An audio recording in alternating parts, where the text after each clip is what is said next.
When you talk about diversities in media and how that kind of affects or influences public opinion, um, it is important to understand that each of the media houses have their own propagating ideas or what we understand as propaganda politics when it comes to dispensation of public opinion.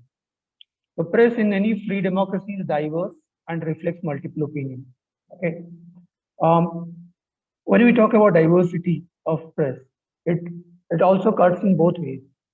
Okay, so there are two set of ideas that would always come along with what we understand as the free press, and it carries or reflects multiple opinions. Because there are so many people who work in the media and they have their own ideologies that they bring in together. So each newspaper or TV channel has its own ideology and outlook on national affairs. Things that happen in and around us has some sort of a meaning that it dispenses to all of us. And media producers are also consumers in a certain sense. Whosoever is creating is also a consumer. Okay, they are consuming something or the other. So they would have their point of view, they would have their ideology, they would have their outlook on every issue that is happening across. For instance, the approach of the Times of India towards a major national issue is going to be different than that of Hindu or the Lok Satta or Anand Bazar Patrika. Why do you think the difference happens? And they're all media houses and they're all part of the world of journalism. Why do you think they have different kind of an ideologies when it comes to formulation of public opinion or the kind of content dispensation that happens? Because each newspaper or each media organization is governed by a certain set of principles. Who is the editor? What kind of editorial policies a particular institution has? Those are the things which kind of dictate terms, you know, on how they are going to project different kind of stories. So in a democracy, every newspaper, news agency, and television channel is free to propagate its own views. So with freedom comes responsibility. Who said?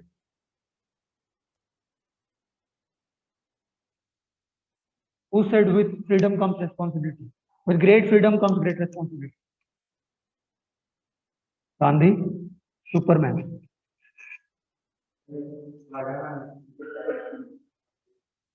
So what happens here is, so there is an underlying philosophy between the two, that when there is a certain right that is bestowed upon you, you also need to exercise that right with choices which are responsible in nature. All of us, and this is something that is very, a very practical thing to happen. So when freedom comes to a certain news media organization or organizations as such, they tend to misuse it quite frequently. While propagating views, which comes under the purview of freedom of expression, they go on to write stories.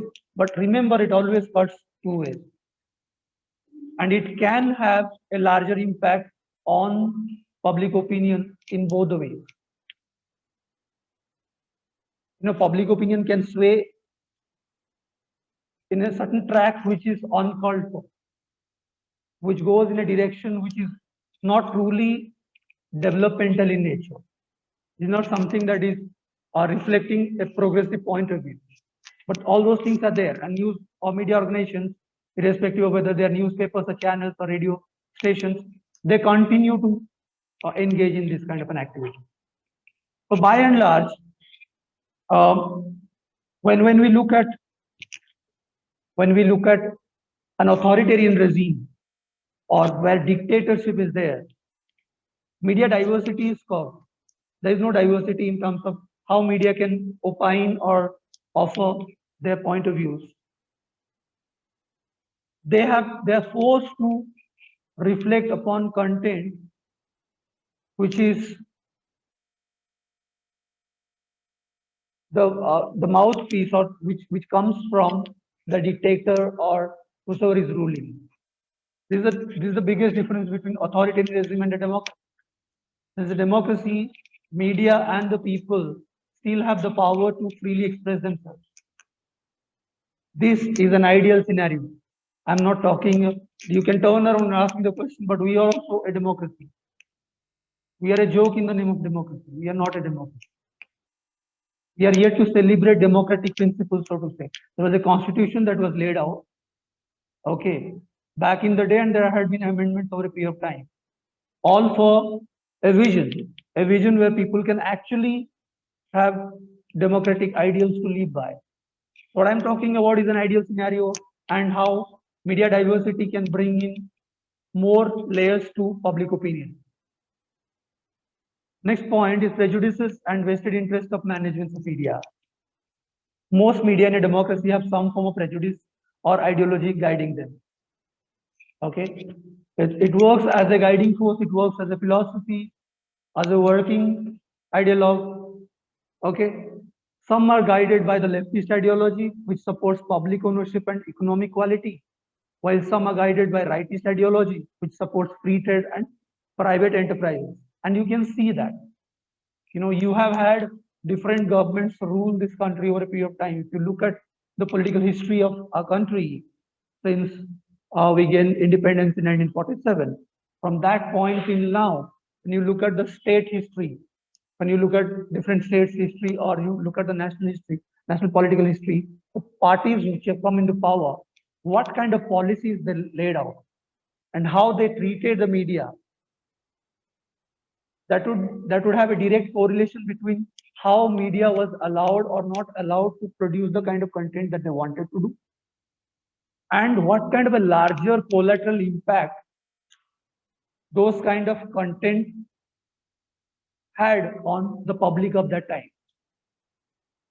When you ask your parents or they ask your grandparents what was their experience when they were growing, they were 19, they would say they were far more politically involved in whatever was happening in the country, less with your parents, more with your grandparents, so to say, or your parents' elder siblings, if they have.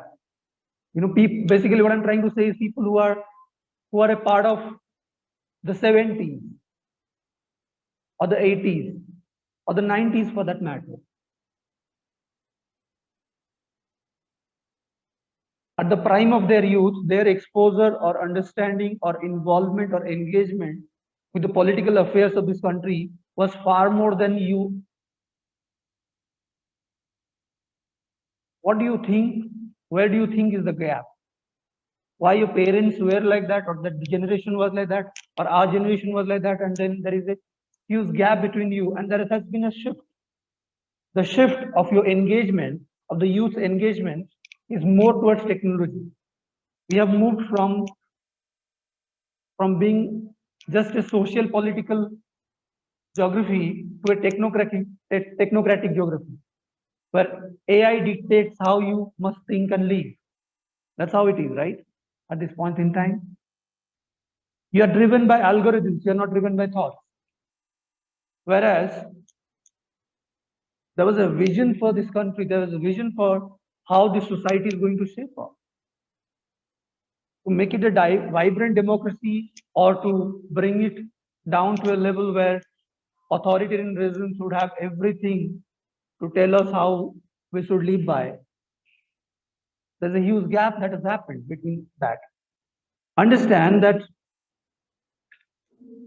when a leftist ideology driven news media comes into picture, the focus would always be on bringing things into the public forum. Because by principle, leftist ideology propagates public ownership, that it should be there. There should not be any concept of private ownership, so to say. Whereas the right wing or the conservative party, as against the liberal ones, would always have some sort of free trade concept, okay, and allowing more private enterprises to come up. Some have a conservative slant in that they support local traditions and are suspicious of foreign culture, and some have a relatively liberal slant, which is more respecting of individuals' opinion. The Times of India and other English language newspapers such as DNA have a liberal slant. If you look at the history of Times of India, you'd see how their editorial policies has been over a period of time. What sort of reflections they came up with, regarding different dispensations and the kind of policies that were laid down. But they also support free trade, while such as newspapers like Samna. Samna is basically the mouthpiece of, the Shiv Sena, which is one of the ruling parties in Maharashtra. They have a slightly conservative stand. Their outlook and approach towards the public is more from a linguistic reigning point of view. They want the Maharashtrian language, the Marathi language, to take prominence inside the state and outside of it. So this kind of a linguistic hegemony, so to say, or creating a belief system that ours is a more supreme language, more refined language, and our culture is more vibrant and democratic than others. That sort of an idea is propagated. Also, some newspapers favor one party over another. This is a no-brainer that most of the media organizations, are driven or connected by some political party or the other, and they keep giving favors and keep taking favors. It's a symbiotic relationship between the media organizations and political parties. And the nexus is problematic for the public. Try and understand that nexus is extremely problematic for the public. Because the public would never get to know otherwise why this kind of content is being coming in particular newspapers or news channels. Unless you are self-aware, unless you are driven by your passion and commitment towards self-awareness, knowledge acquisition, you never know. Unless you are somebody who is exposing yourself regularly to 360 news consumption, you wouldn't know. Because what happens here is you would miss the context and the layers of the content. It's very easy.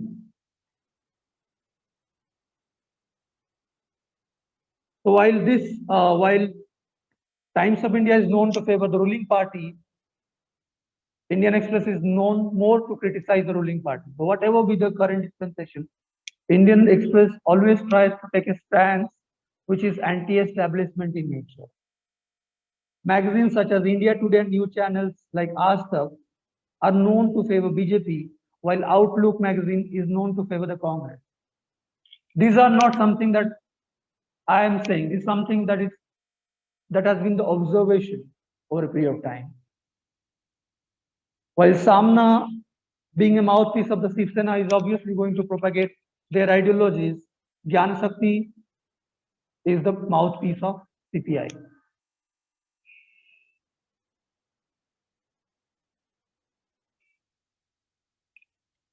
The management of newspapers are also highly profit oriented.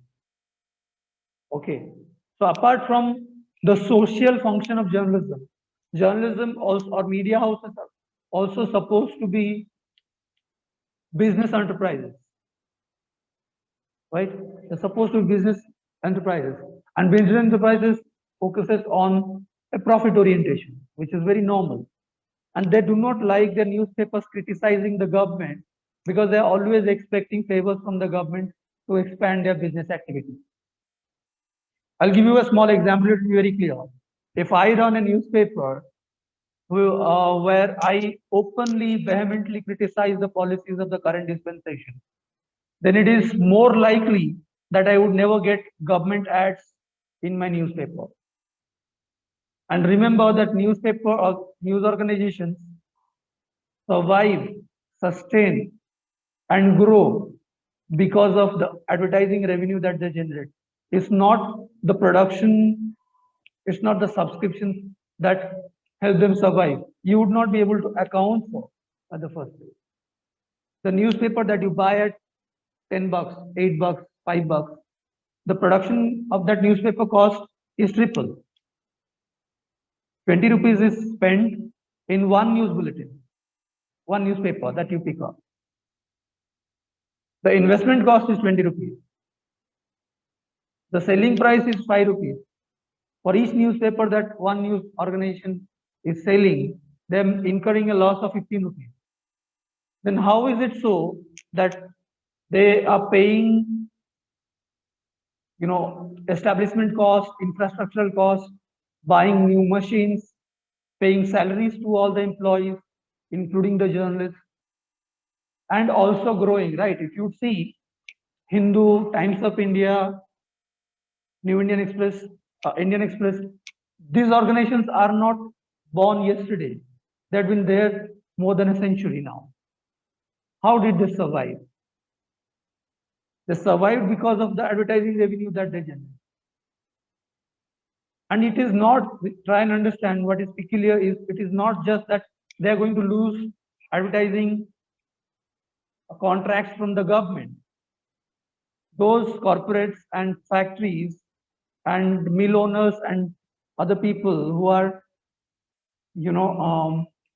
who are slanted towards the dispensation, they are also going to not offer you advertising content. Hence, there is loss of money there. So you pay a price to make the choice of criticizing or critiquing the policies of the government. Any government. I'm not talking about one particular government. I'm talking about any government at any given point in time. This is how it is going to be. Okay. To look at the story abroad, they often encourage the journalists to cover stories which show the government in good light. For example, in England, Rupert Murdoch supports Margaret Thatcher and the Conservative Party while it was in power, and later Tony Blair and the Labour Party when it came to power. Thus, it becomes clear that it is dangerous to form public opinion by relying totally on media reports. That is primarily the reason why I constantly say that your news consumption process has to diversify. You cannot have news from one source and assume that you have got it all and your level of awareness is skyrocketing. Thus, it becomes clear that it is dangerous to form public opinion totally relying on media reports. Each media has its own ideology that doesn't reflect public opinion. They tend to offer you a sort of scenario where they claim that this is public opinion. 90% of the public is saying that X policies are good versus Y policies. You have opinion polls, right? Prior to elections, you have opinion polls. Prior to any kind of a debate and discussion that happens on television channels, you have opinion polls. Please send your views or thoughts voting for or against a particular issue to our site or channel or whatever through this SMS. That's how it goes, right? What is the kind of population you are expecting? If there are 20 people sending them SMSs, that 20 out of 20 people, if there are 18 people who are standing in support or favor of a particular decision as against the 2 people who are opposing it, that becomes the normative sample. The public is saying, the majority is saying, this is how the journalists and the media anchors scream at the top of their voice, right? What do you see as consumers? You see graphs where 2% looks like this and 20 looks like this. It has understand that it has a psychological implication in your mind, which means the public is actually favoring only 20 people, out of which 18 voted for this and 20 did not.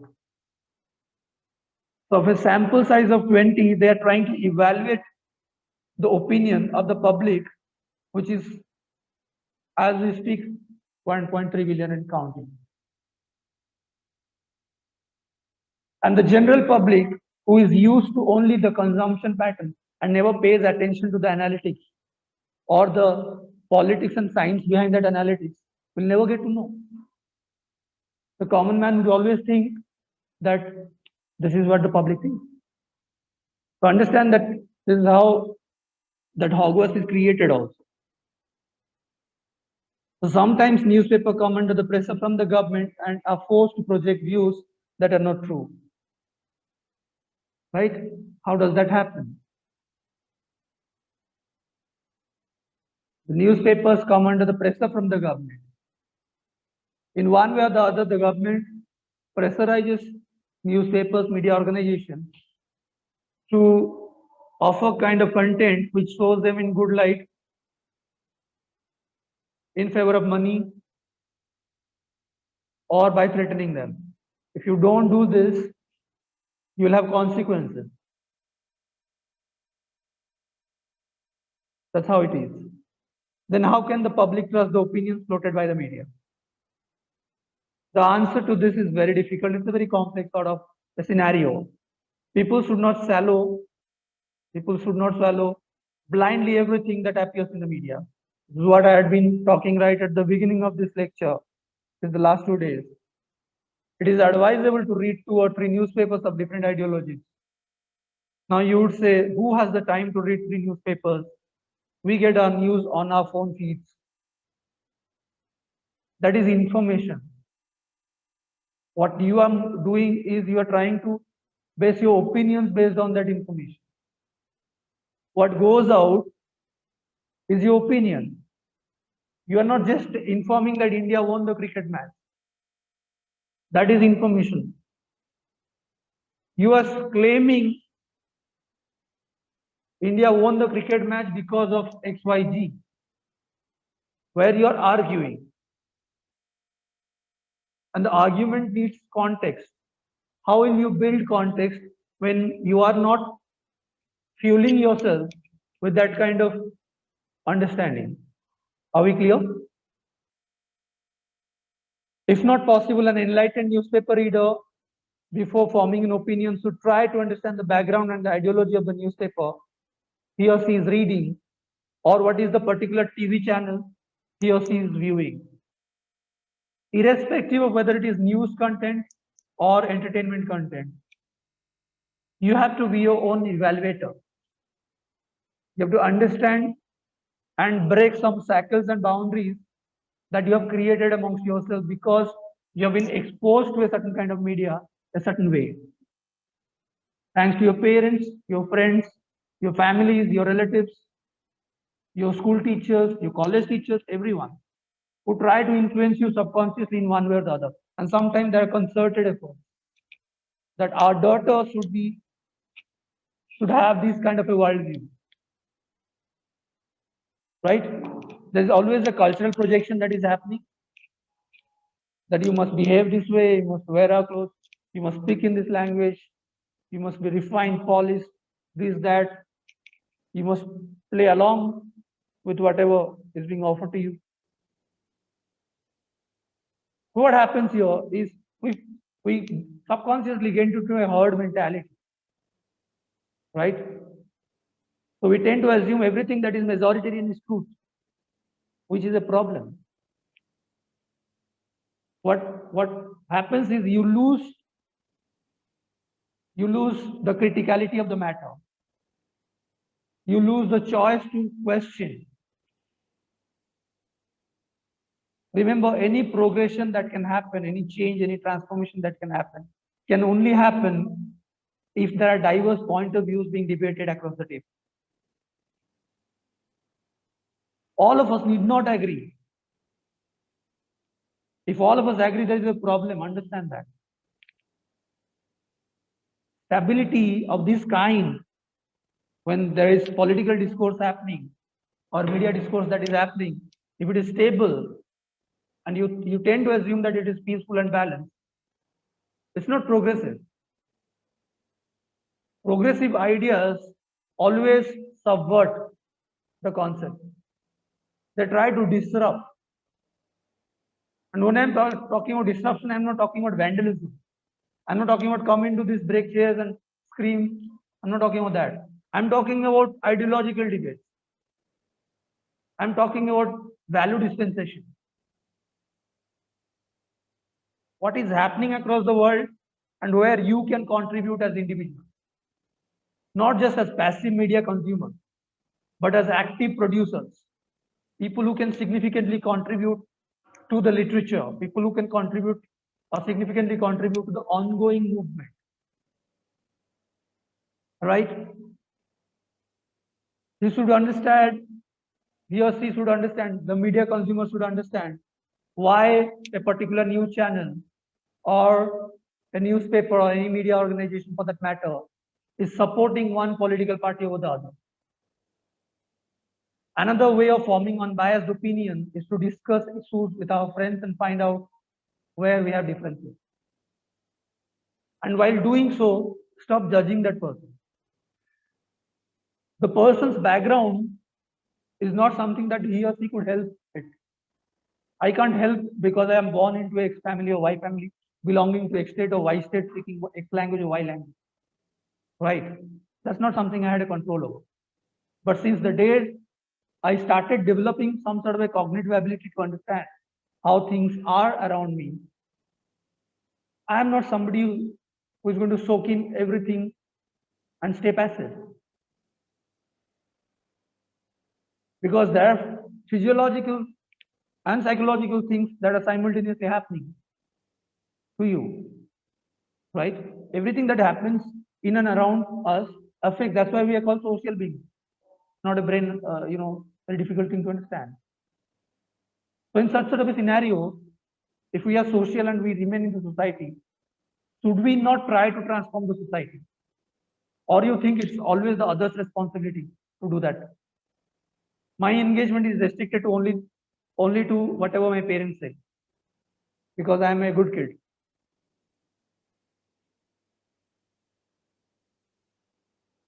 Public opinion is very much important in democracy, and we should not form our individual opinions in a hurry. Remember, your individual opinions matter, but it should always be contextually placed so that it can positively contribute to public opinion formation. We must arrive at conclusions after a great deal of thought, interaction, and study. That's why analysis is important. That's why criticism is important. Right?